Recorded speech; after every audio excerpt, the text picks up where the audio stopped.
ठीक है जी। अब कुछ लोग ऐसे हैं जो हमारे कांवड़ मेले में घूमते हैं, वीडियोस बनाते हैं, लोगों तक जो डीजे वो सामने खड़े होकर नहीं सुन पाते, वो घर बैठे बैठे हेडफोन में सुना देते हैं।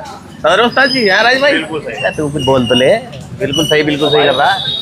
हाँ सुनो भाई, रुक तो जा भाई, बीच में क्यों बोल रहा भाई, तू ही तो बोल रहा भाई। तो कुछ लोग ऐसे होते हैं जैसे वीडियो बनाते हैं डीजे की, जो लोगों तक घर बैठे बैठे डीजे का फुल मनोरंजन पहुंचा देते हैं घर पे ही। ठीक है जी। तो हर साल हम डीजे की तो ट्रॉफी देते हैं। एक हमारे बड़े भाई हैं, बड़े भाई भी है मेरे, दोस्त भी हैं, और ये मतलब बहुत टाइम से भैया को जानता भी है राज भाई। हाँ तो भैया एक ट्रॉफी मेरी तरफ से सम्मान के तौर पे हमारे राकेश तोमर भैया के लिए मैंने बचा कर रखी थी। आ जाओ उस्ताद जी, ये लो जी राज, आ जाओ भाई साहब, आ जाओ यार बिल्कुल। अरे वाटर प्रूफ रख लो, दूसरा आदमी सामने, अरे वाटर प्रूफ रख लो, मौसम बहुत ज्यादा खराब हो रहा है। लो उस्ताद जी। तो भाई तो ये सम्मान के तौर पे हमारी तरफ से राकेश भैया के लिए। ठीक है जी। मुझे तो सम्मान कर रहा भाई तू। तुझे कौन कर रहा है राजी, तूने सही, मैं तेरे को बहुत मारूंगा बता रहा हूँ, हर जगह मत घुसे कर। तो राकेश भैया के लिए जो कि भाई तो खुद गर्मी में मेहनत करके आप लोगों तक डीजे की सुंदर सुंदर वीडियो पहुँचाते हैं। ठीक है भैया, सारी आपको डिटेल में बारीकी से चीज़ें समझाते हैं, है नहीं राज भाई, जो हर कोई नहीं समझा पाता गुरु। ठीक है, तो हमारी तरफ से सम्मान के तौर पर राकेश भैया के लिए। ये हमारे बहुत पुराने मित्र भी हैं। गुरु जी बताओ जरा, सच्चाई बताओ एक बार। सच्चाई क्या बताऊं, बस मैं ये सोच रहा हूँ कि क्या मैं सच में ही सम्मान के काबिल हूँ या नहीं हूँ, ये आप लोग बताते हैं दोस्तों। ये आपको बताना है कि क्या मैंने जितनी आज तक मेहनत करी है, आपको ईमानदारी से सारी वीडियो दिखाई है नहीं है, जितनी मेहनत कर सकता हूँ उतनी कर रहा हूँ, और अच्छा कंटेंट लेके आने की कोशिश करता हूँ। वल्गर नहीं होता मेरी वीडियो में, कोई गाली गलौच नहीं होता। मेरी वीडियो एक ऐसी होती है, आप सब बताते हैं कि फैमिली बैठ के देखती है, कि भैया हम स्क्रीन पे लगा देते हैं, खाना खाते वक्त देखते हैं, ये आपके कमेंट खुद ही आते हैं। और ये राहुल भाई की तरफ से हमें ये सम्मान मिलाना, तो हमारे लिए तो सबसे बड़े राहुल भाई, आपने हमें ये सम्मान दिया। यारी दोस्ती एक अलग चीज़ की बात होती है कि बचपन से जानते नहीं जानते। हाँ, ये होता प्रोफेशनल। तो ये यारी दोस्ती पे या प्रोफेशनल पे? ये गुरु जी जो मैं वीडियो आपकी देखता हूँ उसके ऊपर है। हाँ, मैं ये क्लियर कर दूं कि ये यारी दोस्ती वाला बात नहीं है, वीडियो में आपके देखता हूँ जी। बाकी ये सम्मान के हम हकदार हमें मिला, तो उसका बहुत बहुत शुक्रिया करते हैं। और पब्लिक ऐसा ही प्यार बनाए रखना। बन गई ना वीडियो, छोड़ दो। लो भाई साहब, बन गई वीडियो, उठा के ले गए। ये अपनी हरकतों से बाज नहीं आने के। मैं बता रहा हूँ, ये जो टीम है ना, ये नहीं, ये जो दो टीम है, ये जो दोनों टीम है ना, ये अपनी हरकतों से बाज नहीं आने के। ये चोर गोलगप्पे खाएंगे, तुझे इतना खा सकता, तुझे उतना खा सकता। तो भाई साहब ये वो टीम है, राहुल फूडी के नाम से पूरी टीम है। बिंदास हैं, जबरदस्त हैं, कहना ज्यादा नहीं कह सकता, बहुत ही बिंदास। हम तो पूरे दिन मजे में रहते हैं, पब्लिक वीडियो देखती है तो उनको ही मजा आ जाता है। हाँ बिल्कुल। बाकी बारीकी से चीजें समझनी है तो राकेश भाई है हमारे, राकेश भाई बिल्कुल बस। तो ये अपने राजी भाई और अपने ये राहुल भाई, दोनों का बहुत बहुत शुक्रिया। मेरी बात सुनो, बड़े भाई है हमारे, ध्यान रखना। शुक्रिया दोस्तों। एक फोटो खींच लो भैया, हमारा देखो याद रहेगी हमारी राहुल भाई के साथ, हमारी पहली फोटो है। तो प्रचार तो करो, प्रचार ये जरूरी है। इस पे वैसे भी हमारे बड़े भाई का नाम लिखा हुआ है। इधर रख लो। अरे मैं सोच रहा था साइड में मैं रख लूं, कहीं छीन ले, फिर दोबारा से छीन ले मैं। तो छोटे टाटा में लगाने वाले सेटअप है कि ये उनका रिव्यू नहीं है। मैं पहले बता दूं कि ये छोटे सेटअप जो टाटा में लगाने वालों का रिव्यू नहीं है, ये जो बड़े आइसर ट्रक पे लगाने वाले हैं उनका रिव्यू है, उन्हीं का रिव्यू है। जय श्री केदार, हर हर महादेव, हर हर महादेव। कैसे हो दोस्तों? एकदम मस्त ना, और मस्त होने भी चाहिए। बाबा की कृपा हर किसी पे बनी रहनी चाहिए। तो शुरू करते हैं आज की वीडियो। और आज की वीडियो पूरी यात्रा की सबसे खास वीडियो होने वाली है। मैं आपसे कह के गया था, यात्रा पे जाने से पहले कह के गया था, एक रिव्यू दे के गया था आप लोगों को कि भाई एक रिव्यू ये है और एक रिव्यू दूंगा कांवड़ यात्रा से आने के बाद। मैंने आज तक के इतिहास में कभी कांवड़ यात्रा से आने के बाद इस तरह का रिव्यू नहीं दिया जैसा रिव्यू मैं आज दूंगा। तो यहां सबसे पहले एक चीज कह दूं कि भाई साहब, अगर आपको कुछ भी ऊपर नीचे लगे तो उसके लिए सबसे पहले तो सॉरी। और ये जो रिव्यू होने वाला ना, ये जो रिव्यू होने वाला है, ये परफॉर्मेंस पे होने वाला है। तो जितने भी चाहने वाले हैं कोई भी नाराज नहीं होगा, ये नहीं कहेगा कि नहीं ऐसा नहीं ऐसा है या ऐसा नहीं वैसा है। सबका अपना अपना ओपिनियन होता है। आपका ओपिनियन जो है वो आपके लिए बेस्ट है, मेरा ओपिनियन जो मैं सोचता हूँ वो मेरे लिए बेस्ट है। तो मेरा काम सिर्फ और सिर्फ यही है। मैं पहले भी कह चुका था कि मैं कभी रिव्यू नहीं देता, मेरे लिए सब बराबर हैं। मेरे लिए 2 बेस वाला और 40 बेस वाला बराबर है, क्योंकि भाई जिसकी 2 बेस की हैसियत है वो 2 बेस ही बजा सकता है, जिसकी 40 बेस की हैसियत है वो 40 बेस बजा लेता है। तो अपनी अपनी हैसियत और अपने अपने वजूद के अकॉर्डिंग सब मेहनत करते हैं। तो 2 बेस वाला भी उतना ही काबिलियत रखता है जितना 40 बेस वाला रखता है। तो इसलिए ये चीज़ नहीं है कि भाई साहब कि 2 बेस का था तो इसलिए वो बेकार है, 40 बेस वाला था तो इसलिए हिट है। सब बराबर है यहाँ, लेकिन रिव्यू आज देना बनता है क्योंकि आप हमेशा मांगते हो कि राकेश भाई रिव्यू दो रिव्यू दो रिव्यू दो। पूरी यात्रा में ये कमेंट आते हैं, राकेश भाई ये बताओ कौन सा डीजे बढ़िया बज रहा, कौन सा डीजे कम बज रहा, कौन से डीजे क्या परफॉर्मेंस है, ठीक है ना। तो आज है 11 तारीख और जिसके लिए सब भोले दिन रात मेहनत कर रहे थे ना, सब लोग अपने अपने मंदिर में जा करके जल अर्पण कर रहे हैं शिवालय में। हम भी, आप लोग अभी गए थे, मंदिर गए थे और बाबा उगड़दानी शिव भोलेनाथ पे हम भी जल अर्पण करके आए हैं। तो ठीक है ना, तो शुरू करते हैं आज की वीडियो। तो दोस्तों मैं करीब आई थिंक, मेरे सही से तो याद नहीं कि मैं 3 तारीख में गया था, 2 में गया था या 4 में गया था, लेकिन मैं गया इसी दौरान के बीच में था। तो क्योंकि कभी सोच के वीडियो नहीं बनाता, प्लान करके कि भाई एक एक चीज़ नोट करके बनाऊं कि भाई ये था वो था ये था, नहीं, मैं तो जो आप लोगों के सामने बैठ के वीडियो बनाता हूँ डायरेक्ट बनाता हूँ और ये भेजा कम ही यूज़ करता हूँ, ठीक है ना। तो मैं 3, 4 या कभी जो भी गया था उस तारीख में आपका हरिद्वार गया था। तो सबसे पहले मुझे कौन दिखाई दिया था, अगर मैं डीजे की बात करूँ, क्योंकि आज हम बात करेंगे कावड़ यात्रा पे भी, लेकिन अभी हम बात करेंगे डीजे कावड़ यात्रा पे। और आप लोगों को पता है इस बार के डीजे कैसे बजे, ना के बराबर ही बजे, लेकिन रिव्यू बोल के गया था कि दूंगा और मेरा ये एक तरह से लास्ट रिव्यू होगा इस यात्रा में डीजे को लेकर के। तो जब मैं पहुंचा तो सबसे पहले मैं उमेश कसाना के भाई कसाना डीजे पे पहुंचा था। सबसे पहले मेरी पहुंचते ही सबसे पहले मेरा जो फेस पड़ा वो उमेश भाई पे पड़ा। आप लोगों को मैं एक छोटी सी क्लिप यहाँ पर लगा भी दूंगा। हाँ, उमेश भाई और हमारे उमेश भाई ने हमसे एक शब्द कही, हमने उनका क्लियरिफाई वहीं कर दिया और उमेश भाई ने आगे बढ़ के हंस के हमें गले लगाया कि राकेश भाई स्वागत है आपका कावड़ यात्रा 2026 में। हाँ, तो वहाँ पर मैंने पहला और आखिरी, ये कह सकते हैं आप, उमेश कसाना को सुना, क्योंकि मैं फिर आगे बढ़ गया था अपना हरिद्वार रुड़की की तरफ को। तो मेरे को उसके बाद उमेश कसाना का कहीं भी डीजे सेटअप दिखाई नहीं दिया। तो एक अकेले मेरी वीडियो इसलिए उमेश कसाना की बनी है। बाकी और जो दिखते रहे, मैं जहाँ जहाँ मेरे आंखों के सामने जो पड़ता रहा या जिस भाई ने मुझे फ़ोन करके बुलाया मैं उसके पास चला गया, ठीक है ना। तो उमेश कसाना की मैं सबसे पहले आपको बताऊं, भाई साहब ये मेरी वीडियो में मैंने बोल चुका हूं कि ये यात्रा 3 पार्ट में बटी हुई थी। हमेशा हमारी यात्रा 2 पार्ट में रहती थी। हम एक पार्ट को कभी फिल्माते नहीं थे, हम हमेशा 2 पार्ट वाले को फिल्माते थे, क्योंकि हम मेरठ में रहते हैं तो हम लोग अपनी यात्रा को मेरठ वाले डीजे से रिलेटेड ही दिखाते थे। हम कभी भी जो दिल्ली वाले डीजे आते थे उनकी रास्ते की यात्रा नहीं दिखाते थे, क्योंकि हम जब पहुंचते हैं तो अपने जो डीजे हैं उनके साथ ही हम लोग बिजी हो जाते थे। हाँ, राकेश ने ये जरूर करा हमेशा कि छोटी टाटा वहाँ जितनी रहती हैं इतने वो प्रिपेयरिंग करते हैं तब दिखाते हैं, तो उन लोगों को दिखाया। उसमें सब अच्छे अच्छे डीजे मैंने बहुत बार दिखाए, चाहे आपका अकेला किंग हो, चाहे गुड्डू प्रधान हो, मतलब XYZ, में किसी का नाम नहीं ले रहा फिलहाल। मैंने बहुत सारे डीजे उस पहले भी दिखाए और आज भी अगर मेरे को कोई रास्ते में मिला तो मैंने दिखाने की कोशिश करी है। तो ये पहले पार्ट की हम लोग बात करते हैं। आज थोड़ी सी वीडियो लंबी हो जाएगी तो स्किप मत करना, वीडियो को प्यार देना, कमेंट करके ज़रूर जाना, है ना। तो हमारी पहली मुलाकात और यात्रा की आखिरी मुलाकात थी उमेश कसाना के साथ। भाई साहब यूनिक पैटर्न पे सेटअप बांधा हुआ था, बिल्कुल डिफरेंट। आप ये कह सकते हैं कि इस तरह का सेटअप आपको छत्तीसगढ़ में देखने को मिलता है।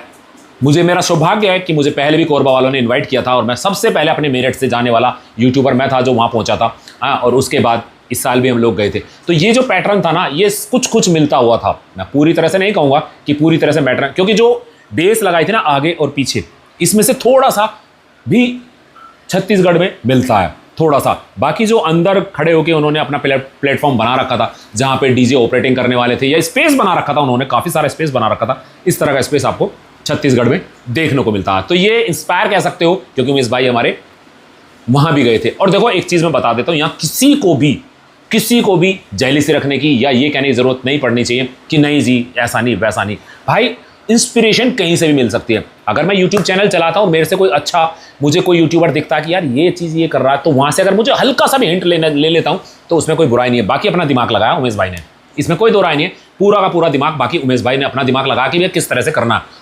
मैंने बता दिया कि वहाँ से इंस्पिरेशन थी कि हाँ इस तरह का भी सेटअप हो सकता है। तो बाकी जो डिज़ाइन थे वो सब उमेश भाई के अपने थे। और बात कर लेते हैं क्वालिटी की और परफॉर्मेंस की। भाई जब तक सुना एक अच्छा बजा, बहुत प्यारा डीजे सेटअप बजा, बहुत प्यारा, क्योंकि और कोई डीजे सेटअप मैंने वहाँ उस टाइम सुना नहीं था, देखा नहीं था, किसी के बराबर में खड़े होकर कोई चीज़ वहाँ पर हुई नहीं थी। तो ये उमेश कसाना भाई का था। और पहला राउंड टोटली कुछ भी कहने से हिचक नहीं सकते कि पहला राउंड का किंग जो था मेले का वो उमेश भाई था। और पूरी की पूरी परफॉर्मेंस के साथ पब्लिक का प्यार उमेश भाई खींच के ले गए, पूरा खींच के ले गए उमेश भाई, क्योंकि पीछे कोई सेटअप बज नहीं रहा था और यहाँ पर उमेश भाई का सेटअप बज रहा था। और सबसे बड़ी बात ये रही कि ठीक है कम बजा, उमेश भाई का सेटअप भी कम बजा, पुलिस प्रशासन उसको लेके आगे चलती रही, आगे चलती रही, आगे चलती रही। लेकिन जहाँ जहाँ बजा वहाँ पब्लिक का प्यार पूरा लेके गए और मेरठ से बसते हुए गए और आगे भी बसते हुए चले गए। तो ये पहला राउंड के जो किंग कहलाते हैं वो उमेश भाई कहलाते हैं, इसमें कोई दो राय नहीं है। सेटअप यूनिक था और साथ कहूँ उनकी दूसरी गाड़ी, देखो ये तो यूनिक पैटर्न में बंधा था, लेकिन अगर मैं दिल से तारीफ करूँ ना और आज की जो बताता ना, कहते हैं ना आदमी देखो अभी नाश्ता आया है, इससे बड़ी बात हम लोग करते नहीं और ज़रूरत नहीं। इसमें है दूध का अंश, यह दूध खीर, इसको बोल सकते हैं हम लोग अगर हिंदू की बात मान को कि भाई दूध की कसम खा सकते हैं। कोई अपने चैनल के चलाने के लिए खामखा उल्टी सीधी बातें करे, नहीं भाई साहब, जो दिल है आज वही रख के फाड़ के निकाल के आपको रखेंगे, वही चीज़ें बताएंगे जो ठीक है। तो उमेश भाई का जो दूसरा सेटअप था ना भाई साहब गजब का सुंदर लग रहा था। भाई मैं तो अपने दिल से तारीफ करता हूँ, गजब का ही सुंदर लग रहा था। छोटा सेटअप भी बड़ा प्यारा, सुनने को नहीं मिला मुझे वो ज़्यादा, बस इतना ही हुआ कि मैंने थोड़ा सा देखा, मुश्किल से मुश्किल अगर ज़्यादा से ज़्यादा कहो तो 1 मिनट या 30 सेकंड 35 सेकंड ही देख पाया वहाँ से, लेकिन पहली लुक में ही भर गया कि भाई साहब क्या गजब। मैं तो सोच रहा था कि यही सेटअप है उमेश भाई का पहले, लेकिन दूसरा सेटअप भी देखा तो बहुत प्यारा लगा। हाँ, तो ये तो थी फर्स्ट राउंड की बात। अब आ जाते हैं हम सेकंड राउंड में। हाँ, सेकंड राउंड की बात करूँ तो सेकंड राउंड में बहुत सारे डीजे सेटअप बंद के वहाँ से चले, बंद के वहाँ से थे, लेकिन हम लोग इंतजार कर रहे थे कि भाई कुछ होगा, जलवा रहेगा, क्योंकि सेम पैटर्न पे इस बार माल बंधा था, सेम पैटर्न पे था, सेम डिज़ाइन, मतलब डिज़ाइन सेम साइज़ था, सेम ही सब कुछ था कि भाई इससे ज़्यादा बेस नहीं लगने की। अगर आदमी लगा रहा है कि भाई चलो ठीक है इतनी बेस है, इतनी उसी के अंदर लाइट लगनी, सब लोगों ने लाइट पे बहुत ज़्यादा काम किया, बहुत प्यारी प्यारी लाइट। सार्जन भैया ने दोबारा से स्नैक लाइट पे काम किया था। हाँ, इसी तरह से पावर म्यूजिक की लाइट क्या गजब का था भाई साहब, सुंदर सेटअप लग रहा था, बहुत ही गजब का सुंदर सेटअप लग रहा था पावर म्यूजिक। हाँ, इसी तरह से आपका हम लोगों ने सबसे लास्ट में देखा था सगुन, मैंने सबसे ही लास्ट में सगुन देखा, सारे सेटअप देख लिए थे तो सबसे लास्ट में ही हमें सगुन देखने को मिला। उससे पहले मैं आपका पंकज भी देख लिया थोड़ा सा, शशि भी हमने थोड़ा सा देख लिया, लेकिन सगुन हमें सबसे आखिरी में देखने को मिला और गजब का बज रहा था। लेकिन बात आ जाती सेकंड राउंड में घूम के, तो रिव्यू आज का होने वाला, तो मैं फिर कह रहा हूँ कि स्किप मत करना, वीडियो पूरी देखना, थोड़ी सी लंबी होगी वीडियो, तो रखना, प्यार दोगे, मुझे उम्मीद है आपका प्यार पहले की तरह हमेशा ऐसे ही मिलता रहा, आगे भी ऐसे ही मिलता रहेगा, तो आप वीडियो पे रुके रहेंगे। तो सेकंड राउंड में हम जो कल्पना कर रहे थे वो पूरी नहीं हुई। सबसे पहले पुलिस प्रशासन ने सार्जन डीजे को वहाँ से निकाल लिया और भाई साहब उसके बाद तो चलो चलो चलो, आप लोगों को मैंने एक वीडियो डाली थी कि भाई पहले यहाँ से ले जाके मौसू वाले को कर देंगे, रुड़की वाले कह देंगे, पुरकाजी वाले कह देंगे, मुजफ्फरनगर वाले कह देंगे, मंसूरपुर वाले कह देंगे, खतौली वाले कह देंगे, दोराला वाले कह देंगे, मोदीपुरा और खोल लो। इस तरह का मैंने आपको एक शॉर्ट्स भी डाला था और वो बिल्कुल सेम पैटर्न पे ही चला। उस वीडियो को भी आपने कई लाख, मेरे ख्याल से 4.5-5 लाख नहीं, वो तो मिलियन से ऊपर है, सॉरी, वो 1.2 मिलियन पे पहुंच रही है। हाँ, वहाँ पे पहुंच गई वो शॉर्ट्स मेरा। तो वही हुआ जो मैंने बोला कि ऐसा ही होगा, तो ऐसा ही हो गया भाई साहब। अब आ जाती है बात, बजा जहाँ पर सार्जन बजने को मिला वहाँ पे बड़ा प्यारा बजा, बहुत प्यारा बजा, जैसे उम्मीद करते थे ऐसा ही बजा और पब्लिक का प्यार गजब का ही मिला। उस टाइम और कोई डीजे सेटअप नहीं बज रहा था, सार्जन डीजे की यात्रा बिल्कुल ख़त्म हो गई एक तरह से, क्योंकि उन लोगों को सबसे जल्दी मेरठ ले आए। भाई 2 दिन तो पूरे खतौली खड़ा रहा, उससे पहले रात वो मुजफ्फरनगर के वहाँ खड़ा रहा। हाँ, और वहाँ से निकाल दिया, पूरे दिन नहीं खड़ा हो सका, पूरी रात नहीं खड़ा हो सका, वहाँ से भी निकाल दिया। सबसे पहले ला करके खतौली छोड़ा था हवेली पे। तो सार्जन डीजे का सेटअप की अगर क्वालिटी की बात करें, हम हर चीज़ में नंबर 1 था, हर चीज़ में नंबर 1 था वो सेटअप। सुन रहे हैं ना आप, हर चीज़ में नंबर 1 सेटअप था। अगर दूसरों के सामने लगता तो भाई साहब हम बता देते कि किसको पछाड़ सकता था या नहीं। बाई चांस बैड लक रहा कि ऐसा कोई हुआ नहीं, सार्जन के बराबर में किसी को भी लगाने की परमिशन मिली नहीं, क्योंकि कोई आया ही नहीं पीछे से डीजे सेटअप। दूसरा, प्रशासन ने बजने नहीं दिया। ओवरऑल की बात करूं तो सेकंड राउंड सार्जन डीजे ले जाते हैं, या ये कहो कि मैदान में अकेले राजा थे, राजा की तरह ही रहे, राजा की तरह ही बजा, राजा की तरह ही अपना चले गए अपने झारखंड। तो सेकंड राउंड में अगर बात करें तो सेकंड राउंड में रहते हैं हमारे सार्जन। अब आ जाते हैं फाइनल करेंगे हम, फर्स्ट राउंड सेकंड राउंड को भी इसमें खींच लेंगे, हम मिला लेंगे। और मैं फिर कह रहा हूं, ये रिव्यू है खाली, ये खाली मेरी ओपिनियन हो सकती है, इस पर कोई ठप्पा नहीं लगाऊंगा। मैंने बोला था मैं कभी रिव्यू नहीं देता, लेकिन आप लोगों ने मेरे से वादा लिया था राकेश भाई इस बार देना जरूर, तो इसलिए आप लोगों को रिव्यू दे रहा हूँ। लेकिन ये मैं फिर कह रहा हूँ, बार बार कह रहा हूँ कि ये मेरा खुद का है, ये मेरा खुद की ओपिनियन है, मैं गलत भी हो सकता हूँ, तो कोई वो नहीं है कि हाँ जी इस पर ठप्पा लगा दे कि नहीं ऐसा है तो ऐसा ही है। इस बात का आप ध्यान रखें, क्योंकि फ़ैन फॉलोइंग सबकी अपनी होती है, पसंद सबकी अपनी होती है। मेरे को पराठे पसंद है तो किसी को हो सकता है पराठे पसंद ना हो, मेरे को अगर प्याज के पसंद है तो हो सकता है किसी को पनीर के पसंद हो। तो ये सबकी होती है, उसमें कोई दौराय नहीं कर सकता कि नहीं तुझे प्याज के खाने हैं, ऐसा कुछ नहीं है, ठीक है ना। तो अब आ जाते हैं थर्ड राउंड। थर्ड राउंड था ही तकड़ा, उसमें था जलवा ही जलवा, क्योंकि सब के सब डीजे मुजफ्फरनगर के बाद बजे। ना सगुन बजा, ना शशि और पंकज की बात करें तो ये पीछे से बजते हुए आए, और इनको प्रशासन ने ज़्यादा परेशान भी नहीं किया। मैं अगर कहूँ कि ज़्यादा परेशान नहीं किया, इनको अगर थोड़ी बहुत परेशानी आई तो आके मेरठ डिस्ट्रिक्ट में आई, जब मेरठ के मोदीपुरम के नज़दीक लग गए ये लोग, क्योंकि वहाँ का रीज़न ये था कि वहाँ क्राउड ज़्यादा था, वहाँ पर सबसे ज़्यादा क्राउड था, जाम लगना ही लगना था, तो इसलिए वहाँ पर इन लोगों को यात्रा को बंद करवा दिया गया। तो इन तीनों में सगुन, पावर, शशि, पंकज, ये डीजे सेटअप मैंने सुने। मैं बाय चांस मैंने धड़कन को सुना था, जब धड़कन ने बाद में एक्स्ट्रा करके बड़ा अच्छा परफॉर्मेंस लगा, उन्होंने स्क्रीन लगा दी, सब काम कर दिए, वहाँ तक हम लोग पहुँच नहीं पाए। लेकिन मैं धड़कन के पास सबसे पहले गया था जब वो पतंजलि से आ रहा था, तो उसको मैंने थोड़ा फिल्माया था वहाँ पर, और उसके बाद फिर हम नहीं पहुँच पाए। उसका कारण ये भी था कि मैं रोज़ घर आ जाता था। मैं रोज़ घर आ जाता था, शुरुआत के 3 दिन मैं रुड़की में रुका होटल में, लेकिन उसके बाद फिर मैं रोज़ घर आ जाता था, घर से जाता था, तो मेरा टाइम बहुत ज़्यादा वेस्ट हो जाता था, तो मैं ज़्यादा लोगों के पास पहुँच नहीं पाया। जो रास्ते में मिल गया उसी को कवर कर लिया, इधर उधर नहीं जा पाया। तो जिस डीजे के पास नहीं जा पाया उससे अपने भाईचारे में हाथ जोड़ के माफ़ी उम्मीद करते हैं कि आप समझेंगे राकेश को कि भाई हाँ राकेश हमारे पास नहीं आया था। उसका रीज़न यही था कि मैं भाई रोज़ घर आ जाता था, घर से जाता था, कि मुझे लेबर को भी थोड़ा बहुत देखना पड़ रहा था रोज़। तो सगुन की बात कर ले, पहले कर ले पावर म्यूज़िक की बात। पावर म्यूज़िक ने बहुत प्यारा सेटअप बांधा था, लेकिन ज़्यादा बजने को नहीं मिला, कहीं भी ज़्यादा बजता हुआ आपको दिखाई दिया। हाँ आया, और उसके बाद पुलिस प्रशासन उसको लेके चला गया कि चलो चलो चलो चलो, वो भी थोड़ा ही बजा, बहुत थोड़ा बजा। पावर म्यूज़िक भी बजा ना तो रुपये में 10 पैसे भी नहीं बजा भाई, रुपये के अंदर 10 पैसे नहीं बजा, उससे ज़्यादा तो मुझे लगता है कि सार्जन बच गया, ठीक है ना। तो वो भी ज़्यादा नहीं बजा पाए, तो इसलिए हाँ हम उनको भी थोड़ा साइड में कर देते हैं, क्योंकि अगर हाँ सेटअप बहुत सुंदर था, लाइटिंग बहुत सुंदर थी, और जितना सुना एक अच्छा बजा। उनकी पावर म्यूज़िक की एक चीज़ की मैं आप लोगों को बता दूं, और ये चीज़ मैंने अपने साफ देखो, मैं दिल से सच्चा आदमी हूं तो बताने की पूरी कोशिश करता हूं, ये नहीं कि हाँ भाई मैं अपने मुंह से बड़ाई कर रहा हूं, नहीं। मैंने ये चीज़ बताई सगुन वालों को भी, हाँ, और उन्होंने कहा कि राकेश भाई आपने मुंह से निकाल दिया ना ये शब्द, आपने ये शब्द मुंह से निकाल दिया, तो आपका ये शब्द अब पूरा करा जाएगा, आप देखना अगली यात्रा के अंदर हम आपको यही चीज़ दिखाएंगे, यही चीज़ दिखाएंगे। मैंने उनको बोला कि पावर म्यूज़िक की जो बात थी ना, जो काबिलियत थी, वो मुझे उनका माइक लगा।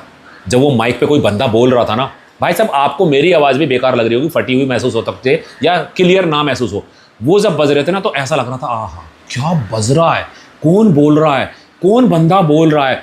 मतलब कि आज तक मैं दिल से मैंने तारीफ करी है चौधरी की, दिल से मैंने तारीफ करी है रावण की, विराट रावण की, कि भाई इनके माइक को कोई नहीं काट सकते, इनके माइक बड़ा प्यारा बजता है। हाँ लेकिन भाई साहब मैं अगर उनकी बात करूँ ना पावर म्यूज़िक की, भाई साहब वो यहाँ टॉप पे, बाकी सब यहाँ, तो पता नहीं वो लोग कौन सा चीज़ यूज़ करते हैं। लेकिन हमारे हिमांशु भाई ने कहा कि राकेश भाई उसकी कीमत कई लाख रुपए में आती है, अगली बार आपको वही देखने को मिलेगा, पक्का मिलेगा, आपने कह दिया ना तो यही होगा, यही करेंगे हम। तो ये अपने काम के प्रति जुझारूपन हिमांशु भाई में मुझे वहाँ पर महसूस हुआ कि बंदा लगन वाला है, कि मेरे मुँह से शब्द निकला और उन्होंने वो पकड़ लिया। तो उनकी ये काबिलियत थी, तो इसमें वो नंबर 1 है इस चीज़ में। अब रह जाते हैं आपका परफॉर्मेंस भाई कौन सा रहा और कौन सा बन के गया यहाँ से किंग, क्योंकि वीडियो बहुत ज़्यादा लंबी होती जा रही है, मैं जल्दी खत्म करने की कोशिश करता हूँ। तो दोस्तों मैं अगर ओवरऑल इस बात की करूँ ना, तो भाई साहब सगुन का कोई तोड़ नहीं था, सगुन का कोई तोड़ नहीं था। जो सगुन अपनी परफॉर्मेंस झारखंड में दिखा के आया था ना, उसका भी अगले वाला लेवल, उसका भी अगले वाला स्टेप, उससे भी अच्छी परफॉर्मेंस, यानी कि बेस्ट बाय बेस्ट आपका हरिद्वार कांवड़ यात्रा 2026 में सगुन ने दिखाया है।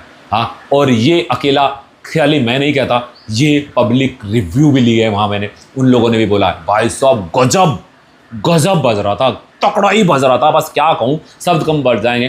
पब्लिक पागल थी भाई, पब्लिक पागल थी। मैंने आपके अपने चहेते, मेरा भी पसंदीदा सेटअप है, मैं अपनी बात बताऊँ, मेरा खुद का पसंदीदा सेटअप है सार्जन, मेरा खुद का पसंद, क्योंकि मैंने मेरी जितनी भी वीडियो उठा के देखो 2026 में जो मैं देखा वो 25 देखो, मैंने हमेशा बताया 24 में मैंने उसको कवर नहीं किया था, आप लोग पता क्यों नहीं किया था, जबकि मैं साथ था, फिर भी मैंने कवर नहीं किया था। मैंने कहा जाने दो, जो लोग कवर कर रहे हैं उन्हें करने दो या नहीं। तो मैंने जहां भी यात्रा में बजा मैंने हमेशा एक ही चीज़ बोली कि भाई साहब ये सेटअप ऐसा है, सार्जन सेटअप ऐसा है कि अगर ये बेस मारता तो इसका गाना कहीं जाता नहीं है। हमारे यहाँ जितना भी है ना कि हम बेस मारते तो हमारा गाना चला जाता है। हम अपने आप को बेस किंग कहते हैं इसलिए कि हमारा बेस ही बेस आती है, गाना नहीं आता। आज हमारे वाले सेटअप आवाज़ पे भी काम कर रहे हैं, तो वो काम हमारे धड़कन डीजे ने बहुत प्यारा करा है। हमारे भाई चौधरी विराट तो कर ही रहे हैं, हमारे धड़कन ने बहुत प्यारा काम करा इस बार, और हमारे सगुन ने तो कमाल ही कर दिया। उसने ज़बरदस्त काम किया उसने भी इस बार। तो इस बार का जो मेले का अगर बात ओवरऑल बात करूँ ना तो भाई लेके चला गया सगुन। क्वालिटी में शशि बहुत बढ़िया बज रहा था, क्वालिटी में पंकज बहुत बढ़िया बज रहा था। झारखंड के दोनों बहुत प्यारे बज रहे थे, बहुत प्यारे बज रहे थे। लेकिन अगर मुकाबले की बात करें ना कि अगर दोनों को बराबर में खड़ा कर दिया जाए या बजा दिया जाए तो भाई इन सब में बाजी मार जाता सगुन। तो सगुन ऑल ओवर परफॉर्मेंस की बात करूँ तो ये बड़ी शील्ड लेने का हकदार, बड़ी शील्ड लेने का हकदार बनता है। और यहाँ मैं अपनी एक चीज़ और कह दूँ कि हमारे राहुल फूडी भाई हैं, मेरा ही फ्रेंड है, हमारा दोस्त है, बचपन में हम एक दूसरे को जानते हैं, तो वो ज़रूर सगुन को देगा, ज़रूर सगुन को देगा। वो अगर ट्रॉफी देगा तो नंबर 1 की ट्रॉफी वो सगुन को देगा, ऐसा मेरा मानना है। बाकी पता लग जाएगा जब वीडियो आएंगे, क्योंकि हम तो घर हैं और यहाँ नहा धो के मंदिर जा चुके हैं। पहले सो गए थे भाई, सब आते, नींद पूरी नहीं हो रही थी तो देर से उठे। और तो ये कह सकता हूँ कि ओवरऑल मेले का किंग इस बार रहा सगुन। हाँ, अगर पूरा परफॉर्मेंस चलते और मेरे को देखने को मिलता सगुन और सार्जन को एक साथ खड़े होकर के दो प्यार के गाने देखने को मिलते तो मैं बिल्कुल 100% ये बताता इन दोनों में, क्योंकि ये दोनों के दोनों आज के टाइम में टॉप ब्रांड में आते हैं, टॉप। अगर सार्जन किंग कहलाता तो है किंग, ऐसा नहीं कहलाता, किंग सच में ही किंग है। लेकिन भाई साहब सगुन पायदान पे आ चुका है, सगुन भी पहले पायदान पे आ चुका है, किंग के बराबर में किंग खड़ा हो चुका है, किंग के बराबर में किंग खड़ा हो चुका है। तो अगर दोनों में हो जाता ना फाइनल तो आप लोगों के पास हम बिल्कुल 100% छत्ती ठोक के हम भी कहते हैं भाई साहब ये किंग है। लेकिन परफॉर्मेंस वाइज अगर ओवरऑल देखा जाए, क्योंकि बजा काफ़ी सारा बजा, वो लंबा बजा, मुजफ्फरनगर से लेकर के आपके मेरठ तक बजता हुआ है, पूरे रास्ते में उन्होंने उसे देखा, खूब बजा, पब्लिक टूट के पड़ रही थी। तो ओवरऑल की अगर मैं बात करूं तो बहुत प्यारा है सगुन। तो आज का ये फाइनल रिव्यू है, 18 मिनट की वीडियो हो गई है। तो मेरे हिसाब से अगर ताज दिया जाए तो सगुन को दिया जाए, सगुन को दिया जाए।